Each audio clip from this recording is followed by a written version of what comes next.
Suicide is a tough topic, but the Washington County Reach for Hope Suicide Prevention Coalition wants you to know that there is always hope. We are a caring community reaching out to provide compassion and hope for a community free of suicide. In the next half hour, we'll talk with community partners to identify risk factors, raise awareness, and discuss prevention strategies.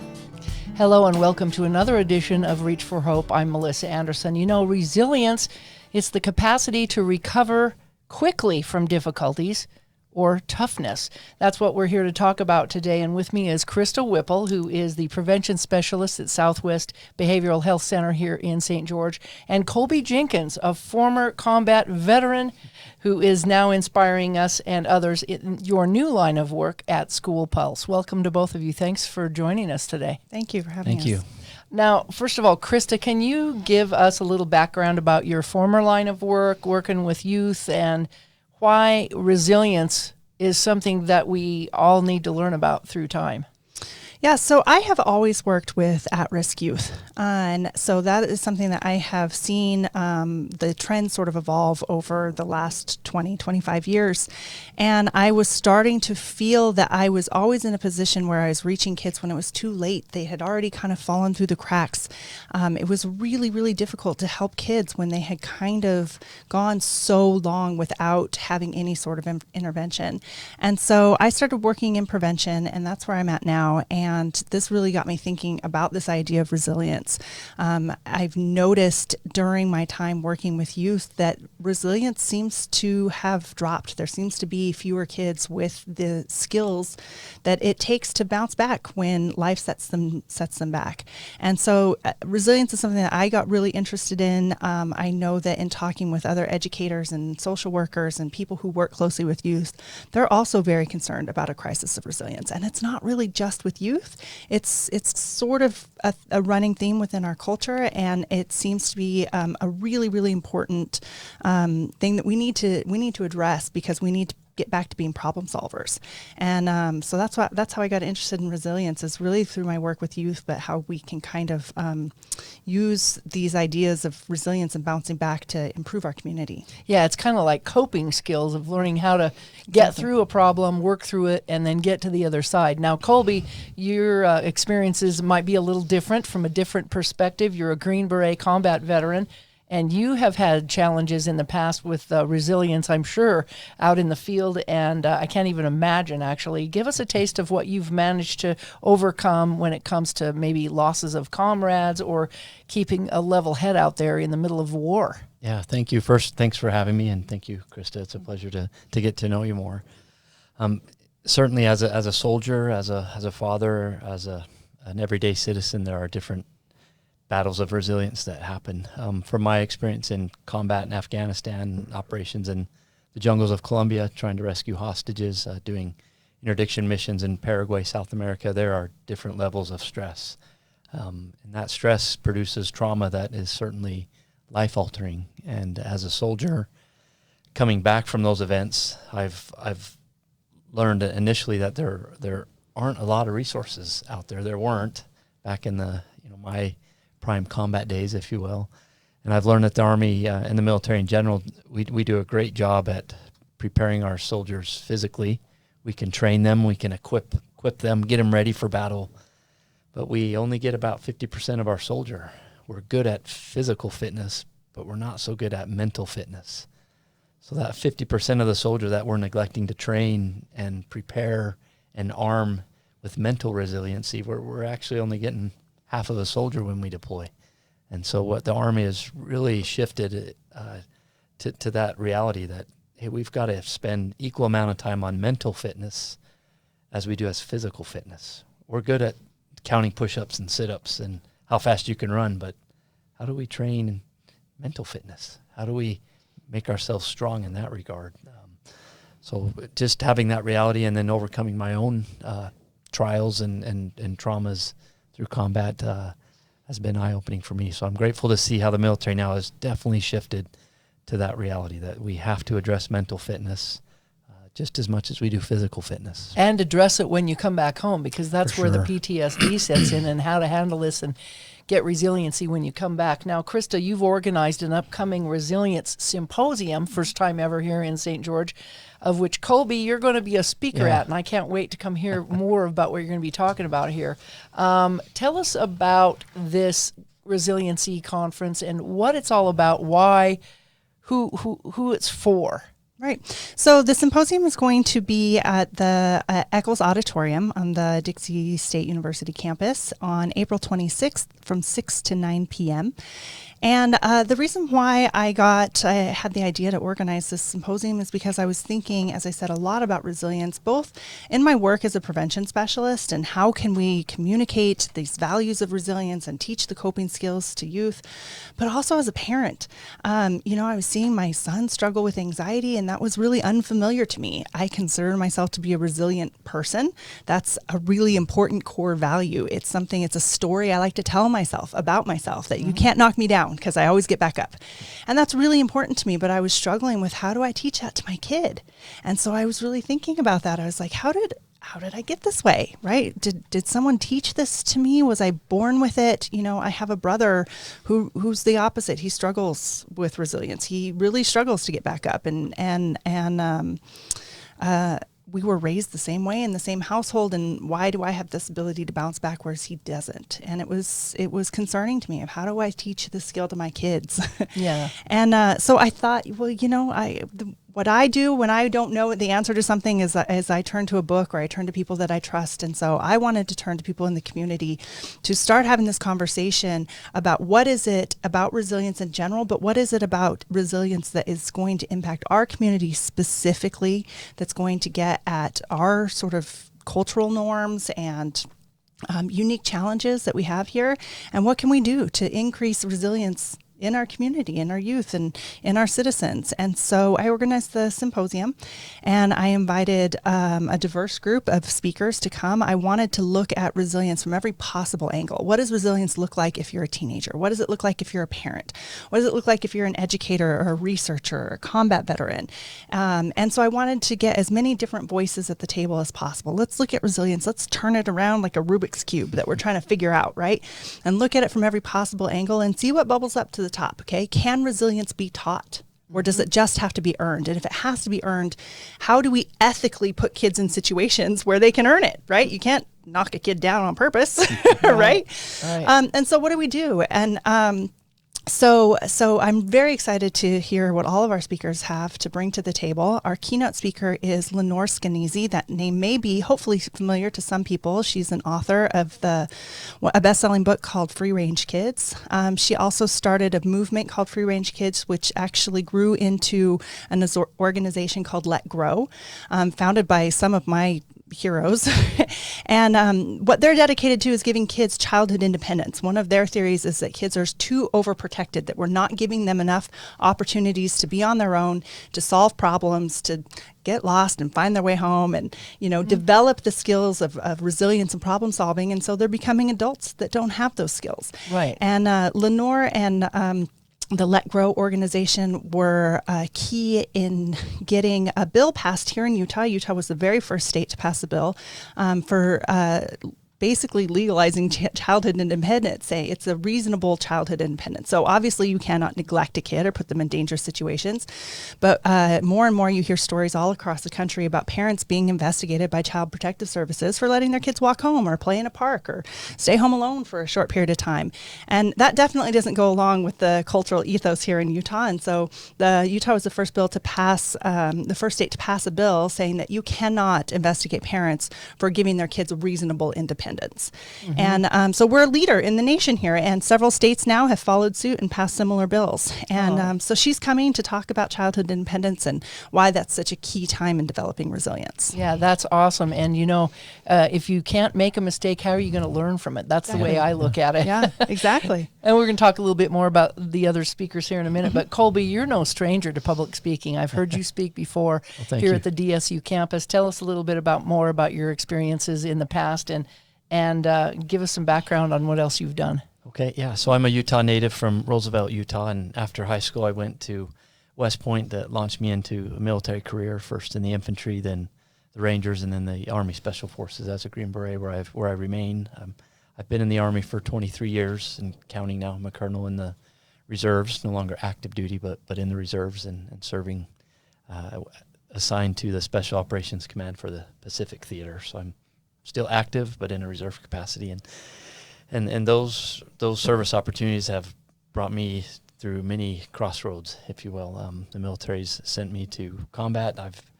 I've done combat, if you will, in Washington, D.C. on Capitol Hill, been a Green Beret liaison there where I had the opportunity to interact with senators and congressmen and travel the world with them, showing them what it is our special operators do and need, being their liaison. And then from the Pentagon, I went to Google headquarters where I worked for 4 years in people operations, privacy policy. But most recently came back here. We wanted to get back to Utah. My wife and I are Utah natives and brought us back here. I worked at the Innovation Plaza here on campus and as the director there. And then just 2 weeks ago, I joined School Pulse as the CEO. And all of these different touch points for me have connected dots that I feel have brought me to this point, that have really informed the work that I have the privilege of being involved in right now with School Pulse. So what is School Pulse? Tell us a little bit about how this kind of crosses over into what we're talking about with resiliency. Yeah, because really at the end of the day, I think resiliency begins with those human connections where people feel validated, heard, supported, understood. And that's what School Pulse, that's at the core of our mission, is to connect with every student.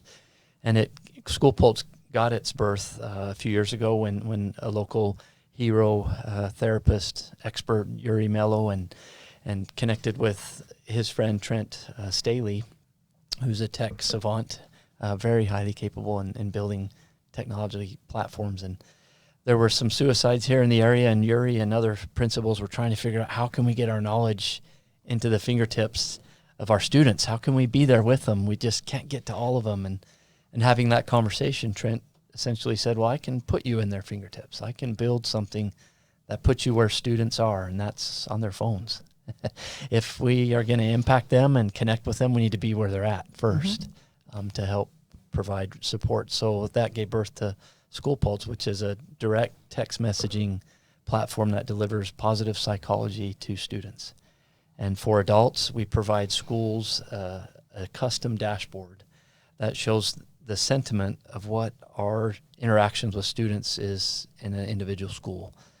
So we proactively text students. They respond to us anonymously and build those connective tissues where they can essentially unload and be heard and connected.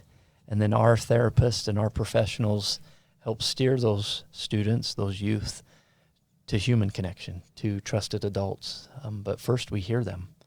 We validate their concerns, what they're sharing, whether it's, hey, I got a new puppy, or I think I might be pregnant. What do I do? Yeah, listening is very important. Yeah, and so we help do that, and we provide our educators, our administrators with actionable intelligence, which as a military guy, for me, you can't get better than that. When you have actionable intelligence that enables you to act proactively instead of reactively, then that's priceless. So we'll give educators, hey, here's what's trending in your school. Here's what we're seeing. Because each text that we receive, we have artificial intelligence that grades its sentiment. What kind of words are being used, what sentiment is being in that constructed, and then that allows us to provide that information to the educator so they can see what's happening and then engage proactively. Yeah, well, that is going to be something that you'll probably talk about during this program too. Yeah. And the validation, I think, is key.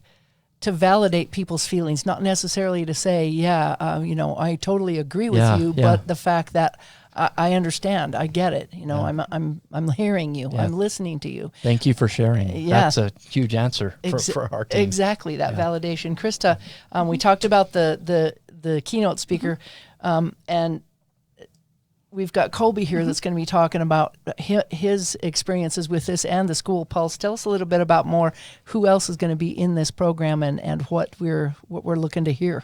Sure, I'm so excited. Most of the rest of our speakers come here from our community, and so they work with all sorts of different people in lots of different capacities, and so they're all going to bring their perspectives here. We have Zach Moore. He is a high school student about to graduate, and so he's going to bring the youth perspective.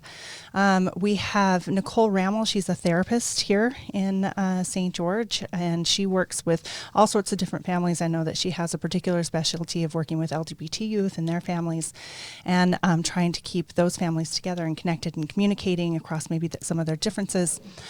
We have Laurie Kinsey, who is another local organizer here. She runs an organization called Red Lotus Life that brings people together to express their creativity and their spirituality in unique ways.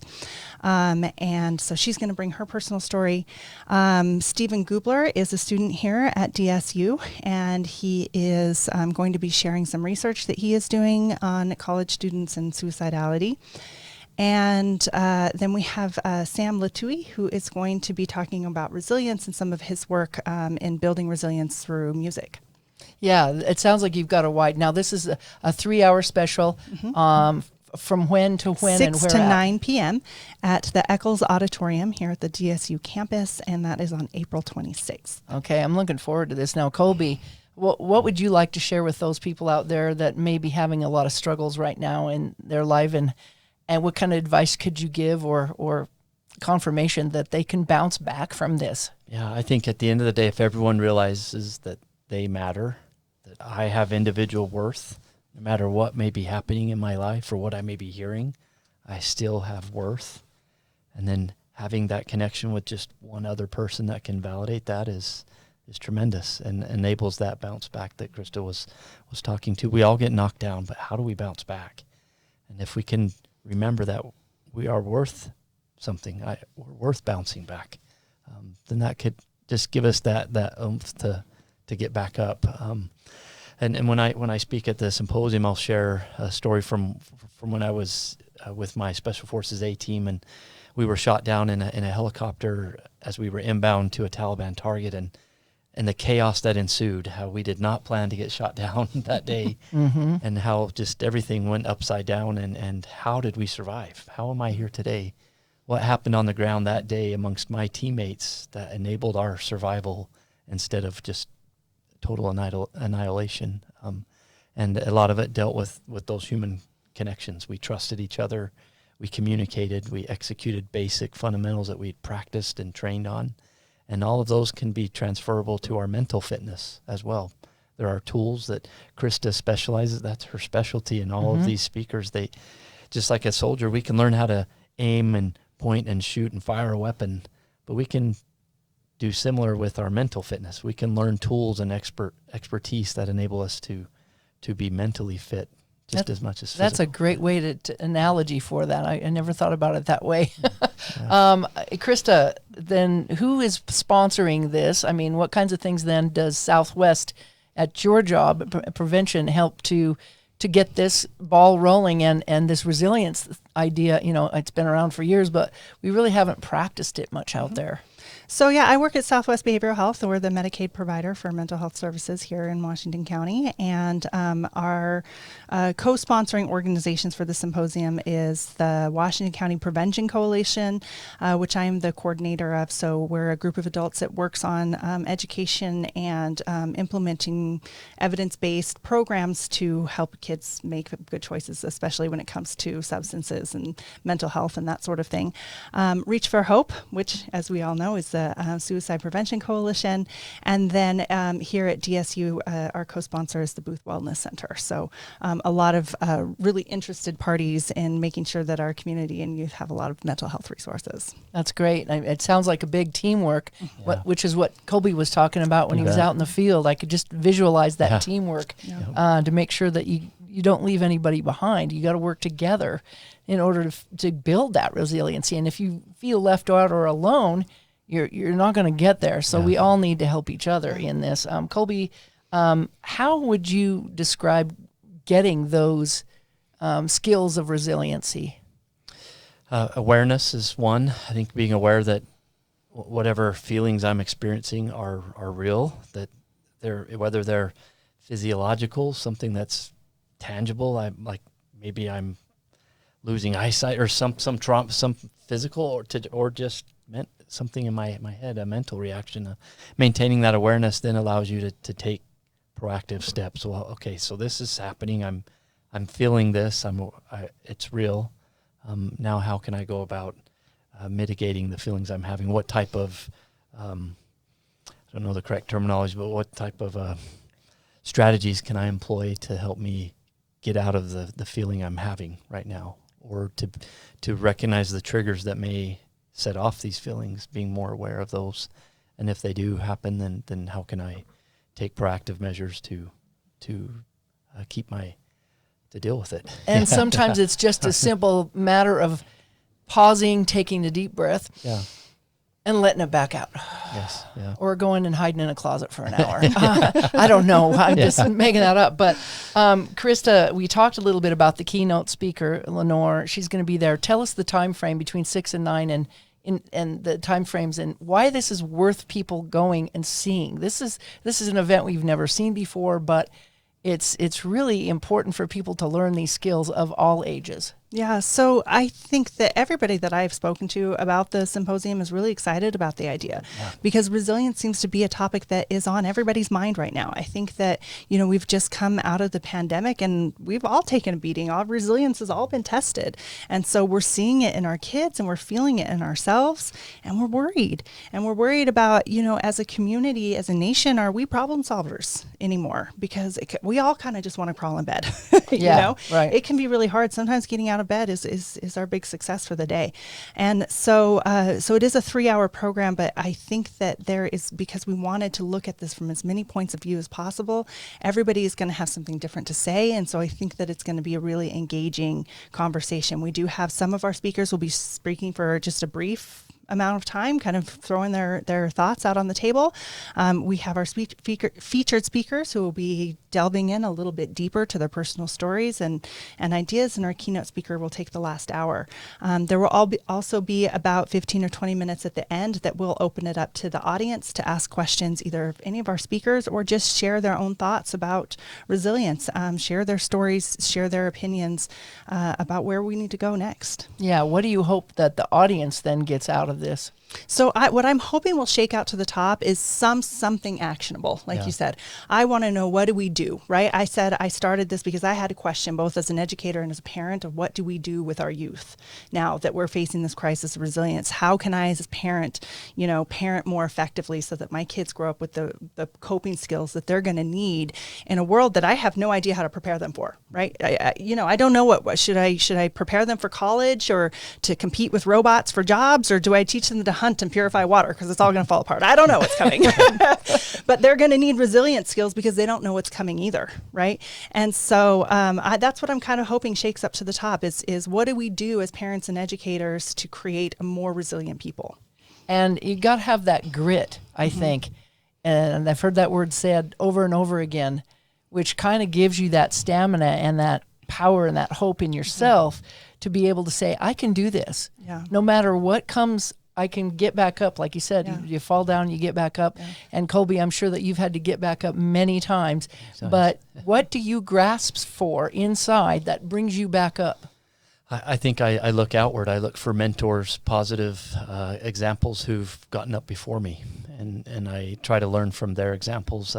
My grandfather is one. My grandpa Labrum, he taught me that if I feel like I want to quit, then just quit tomorrow. If you're in that moment of wanting to quit, then just find one more goal to get to, whether it's just get to dinner tonight. And then think about quitting. And just like our Reach for Hope, tomorrow's another day. So don't give up. Yeah. Keep on going. Yeah. Move or die. One of the two. I mean, that's a terrible thing to say, but you got to keep moving. You got to keep it in your mind that you're going to make it. Yeah. Real briefly, then, Lenore is is our keynote speaker. But after this event, I understand that there's an event here at DSU. Tell me a little bit about that. Yeah. So there's a concert with a cover band called Black Sabbatical, and so all of our Symposium attendees will also be invited, if they choose to do so, to attend the concert as well. So you can come, and for the the academic stimulation and then go let off some steam at a fun concert. So that sounds like a lot of fun. Yeah, it'll be a good night. Any last thoughts, Colby, about why you think this is a great thing for people to come and listen to? Yeah, we were just mentioning a stat I heard last week that the leading cause of death here in Utah among kids 10 to 17 is suicide.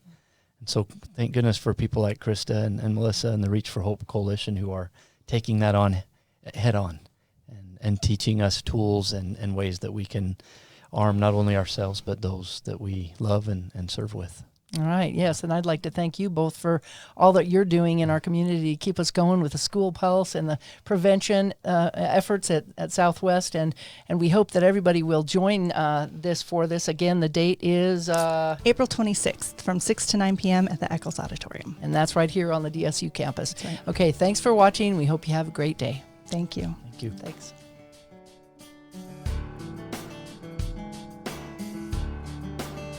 The Reach for Hope Coalition wants you to know that we care about you and we are here to help. If you or someone you know is thinking about suicide, reach out. You're not alone. To access resources for yourself or others, visit our webpage at reachforhopeutah.org. That's hopeutah.org. If you are experiencing a crisis, please call the Suicide Prevention Lifeline at 1-800-273-TALK because you matter and there is always hope. This has been a production from a podcast studio.